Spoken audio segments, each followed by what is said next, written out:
Kaip jaučiatės atjaunėjusi daug metų?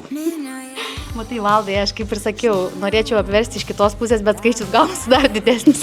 Tik pasižiūrėjusi vaikus suprantu, kiek metų. O tos emocijos, kurias patyriau ir čia, ir patiriu kiekvieną dieną, ir sakau, kad atrodo kaip ir ligoninė, kaip ir vis tiek, tu supranti, apie ką tos sienos, bet visiškai pasimiršta čia atėjus. Ir sakau, tas šiltumas žmonių, tas kolektyvo nustebinimas šiandien, siurprizas. Ir tikrai mano dieną padarė labai ypatingą. Tai visiems labai didelis ačiū ir myliu visus.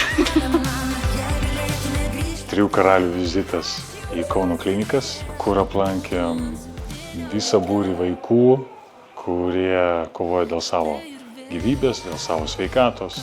Puikiai praleidom laiką, nuotaika buvo išties nuostabi, pakili, todėl kad padalinom daug dovanų. Taip pat švęsim Miglės gimtadienį, tai valgysim tortą, ledus. Trys karaliai dažniausiai dalina dovanas, tai mes atėjom taip pat padalinti ir nudžiuginti vaikus. Ypač po šventinio periodo, kai jau dovanų niekas nebedovanoja. Tai ačiū Jums visiems, kurie aukoja, prisideda, palaiko mūsų misiją, palaiko mūsų darbus, gerus darbus ir prisideda prie mūsų. Dalyvauja mūsų iniciatyvose, renginiuose. Jūs mums be galo esat svarbus. Didžiausi linkėjimai. Mylimų žmonių ratas tikrai plečiasi. Tikrai.